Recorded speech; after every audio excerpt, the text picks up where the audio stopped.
ফরিদপুরে ঘুরতে এসেছি আর এখানে না ঘোরাঘুরি করলে কি হয়। আমি আজকে চলে এসেছি চুরুঙ্গি মোড়ে ফুচকা খেতে। এখানে ফুচকা কিন্তু অনেক বেশি টেস্ট। ফরিদপুরের অন্যান্য জায়গার ফুচকা থেকে এই চুরুঙ্গি মোড়ের ফুচকাটা অনেক বেশি টেস্ট। আমার তো এত ভালো লেগেছে বলার মতো না। 5 থেকে 6 বছর আগে একবার খেয়েছিলাম আর এখন আসলাম। 5 থেকে 6 বছর বললে ভুল হবে, তারও আগে এসেছি। আর অনেক দিন হলো এখানে আসা হয় না, তো ভাবলাম যে যেহেতু ঘুরতে এসেছি একটু ঘুরে যাওয়া যাক। তবে এসে যা দেখলাম, আমি যখন আসতাম তখন এখানে মাত্র 2 থেকে 3টা দোকান ছিল আর এখন তো অনেকগুলো দোকান হয়েছে। আর আমার মামুনি বসে বসে দেখো পপকর্ন খাচ্ছে। আমার মামুনি কিন্তু কোথাও ঘুরতে বের হলে প্রচুর খুশি হয়। কথা বলতে বলতে কিন্তু আমাদের ফুচকা চলে এসেছে।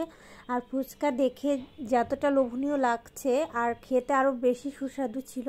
আমার তো মনে হচ্ছিল আমি আরও খাই, কিন্তু পুটুলির বাবা তো আমাকে দিবে না, কারণ আমার ভীষণ অ্যাসিডিটির সমস্যা হয়ে গেছে।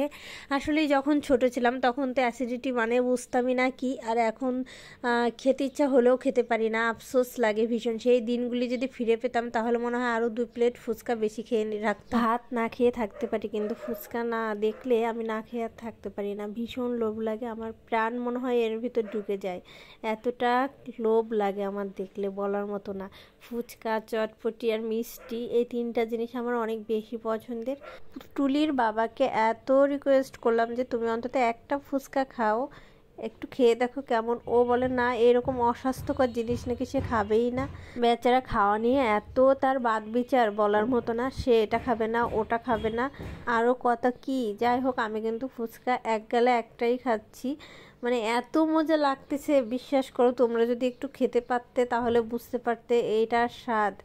আমার কাছে তো অতুলনীয় লাগতেছে। আমার মনে হচ্ছে আমি প্রতিদিন খাবো, কিন্তু প্রতিদিন তো আর খাওয়া সম্ভব না, কারণ পুটুলি বাবা কিছুতেই আমাকে প্রতিদিন ফুচকা খেতে দিবে না। কারণ ফুচকা কিন্তু আমরা খাই ঠিক আছে, কিন্তু এটা কিন্তু স্বাস্থ্যের জন্য একদম ভালো না।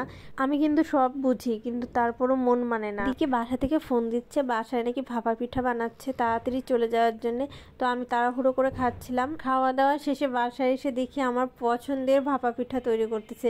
আমার তো দেখে মনে হচ্ছে আমি 2টা লাফ দিই। মানে আমি একটু আগে ফুচকা খেয়ে আসলাম, এখন আমার সব থেকে পছন্দের ভাপা পিঠা। দেখো কতটা সুন্দর লাগতেছে।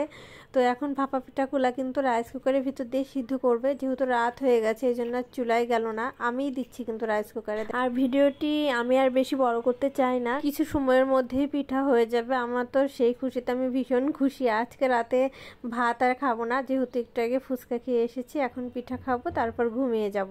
তো আমি ভিডিওটা আজকের মতো এখানেই শেষ করতেছি।